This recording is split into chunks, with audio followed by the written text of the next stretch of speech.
Finally mutton stake आ गया। अरे हाँ आ गया, जल्दी जल्दी परोसो उसको यार, बहुत भूख लगा है।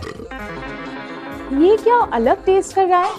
ये क्या मटन है? ये तो मटन शायद नहीं है यार, ये तो कुछ और ही है पक्का से। रुको, ये तो पोस्ट करना ही पड़ेगा। आज वो रेस्टोरेंट का ना खैर नहीं। रुको मुझे वीडियो करने दो पहले। हाय गाइस, आज मैं फॉलीपॉप से खाना मंगवाई थी और उन लोगों ने मुझे मटन की जगह कुछ वैसे टेस्ट तो ठीक ठाक ही है, इनफैक्ट थोड़ा अच्छा ही है यार। प्रॉब्लम क्या है? ओह यही प्रॉब्लम है क्या? सीन कुछ भी हो, लेकिन एंटरटेनमेंट भरपूर चाहिए।